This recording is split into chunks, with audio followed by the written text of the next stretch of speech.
I'm Sam, and I had the pleasure of teaching Kellan, and occasionally the challenge of teaching Kellan, the beauty of California's natural history. And I was always lucky enough to also travel with him to Honduras and to explore the coral reefs. He had the heart of an explorer. I came to know Kellan as a blues-loving cowboy, and a cowboy in all the best sense of the word, who valued simple truths about courage, about optimism, about self-reliance, about authenticity. And more than anything else, he had a huge heart. He was all heart. So we had things to talk about, he and I. He would try to teach me about the difference between the Memphis blues and Chicago blues.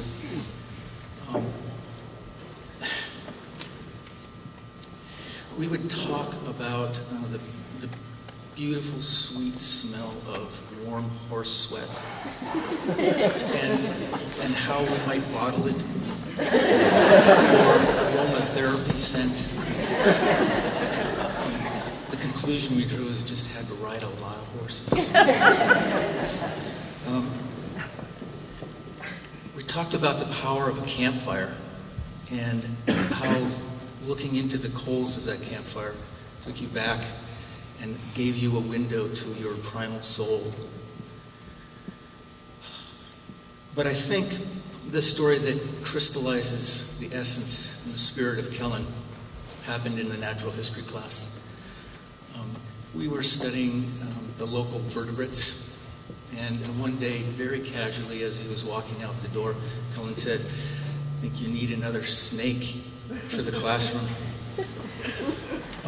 And I've had students say that to me before, and usually that's the end of it. There would be no snake, and that would be the end of the conversation. But about 2 days later, Kellan showed up with a 4-foot-long rattlesnake.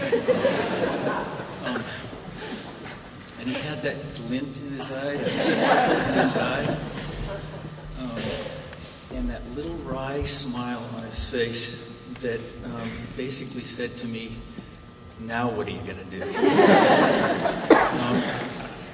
And I regret to say I didn't have a cage large enough for this rattlesnake, so I sent him home with it. That's another story altogether. But what that experience and others has touched me with is the fact that Kellan's words were true. He held to those words, and I've been honored to share the time with him because he shared himself with me.